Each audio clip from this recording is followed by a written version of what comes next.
Hello everyone, welcome to Mr. Lee's Math Class Videos. I'm Mr. Lee.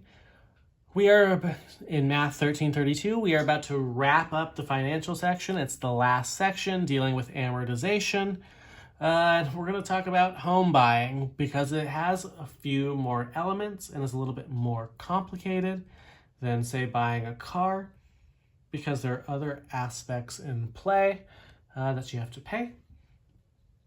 But it uses that same amortization formula from the previous page. So I'm going to toss it up here on the screen on the bottom, just so that when we're working with it, we can do this. So the price of a home is $200,000. The bank requires a 5% down payment and 2 points at closing. If you see any amount of points at closing, we'll talk about this in a second, that is a multiplier, like a percent multiplier on the amount of your loan that goes to the real estate agent, to the bank, just things to cover costs for getting this borrowing in place.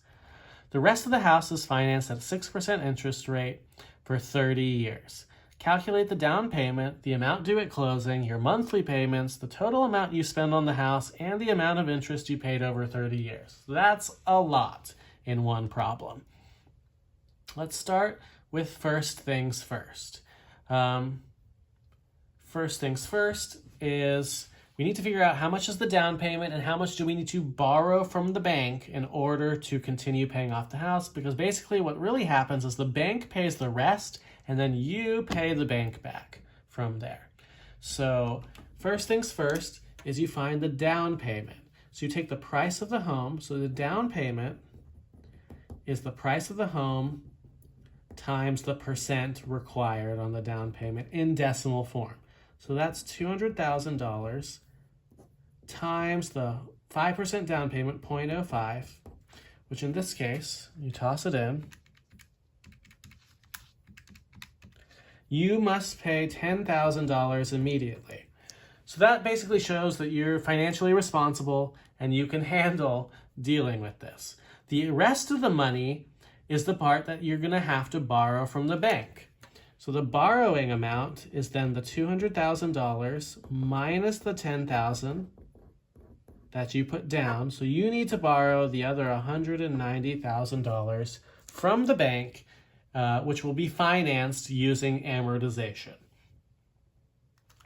Furthermore, to find the closing value, for the closing value, it's not quite the home price, it's the loan price times the closing points in percent form. So in this case, the 2 points at closing means I need to take the $190,000 of my loan and multiply it by 0.02. This is just an extra fee. It doesn't take anything away, but it does tell you how much you need to cover at closing. Sometimes there are realtor fees. There are various things. So $190,000 times 0.02 is you owe an additional $3,800 when you seal the deal on the loan and buy the house. And then from there, it's about finding the amortization values. So as a reminder, I'm going to leave this formula down here as long as I can, but I'm running out of room. So we'll move it down a little bit, hopefully enough. So I am borrowing $190,000, so this is my A for my amortization formula. The rest of the house is financed at 6% interest, so my rate is 0.06 for 30 years. T is 30. And again, your monthly payments N should always be 12 in this case. So we're going to use our formula for payments. We have our A, R, N, and T. So let's look at that. A is then equal to, we have, or payment, is equal to A, which is the 190,000, not the 200,000, times parentheses R over N, so 0.06 over 12, close parentheses, divided by parentheses, 1 minus, another parentheses, 1 plus, that same 0.06 over 12, close that. We carry it into the exponent, negative 12 times 30, close this parentheses, and close the big parentheses. So now I can move this formula for a second.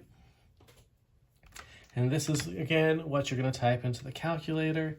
So 190,000 times 0.06 divided by 12 divided by parentheses 1 minus parentheses 1 plus that same 0.06 divided by 12. Close the parentheses, carry it into the exponent, open another parentheses. Make sure you pick the negative, not the minus on the calculator. Negative 12 times 30. Close that parentheses and close the maximum parentheses. So your house payment doesn't look terrible. It's less than rent at this point in time, $11.39, rounding up to 15 cents. But that's not the major issue. So how much are you actually putting into this home? You are making an $11.39.15 payment 12 times a year for 30 years. So let's find the depressing reality. 11.39.15 times 12 times 30. You're putting $410,094 into the house just to cover the loan. That doesn't include, that's to cover the loan. So if you wanted to find, you then have to add the down payment of the $10,000 and technically kind of the $3,800 from closing. So you put in actually this much, so let's add the $10,000 and the $3,800. So you've actually put in $423,894 into a $200,000 house. Now, technically speaking, that's not all interest. If you're calculating how much is interest, you really should just take the future value, how much you put in, minus how much the loan was first. So I is this amount you put in, $410,094, minus the $190,000 of the loan, because the closing and the down payment technically aren't part of interest, particularly the closing. If you had taken, you'll notice that if you ignored this part and you put the $420,094 minus the value of the home, that would have been the same. But the closing is something kind of different. But in this case, the interest should be $200,000 plus. So this is $220,094 worth of interest.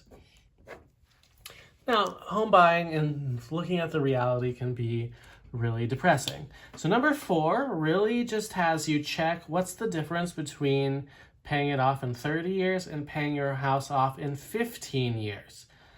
So the payments will be larger, but the amount of interest will be smaller. Kind of reinforces the idea that the faster you can pay something off, the less interest you will pay, but the more you will pay earlier. But that is the crux of the home buying situation. They can do mortgages up to 40 years, which are even more depressing. But that's all I really wanted to cover in this video. I want you to finish off number 4, which does the same loan, but at a 15-year, just to see the difference. And also to get you to practice using the formula. But that's all for this section, this chapter, and this video.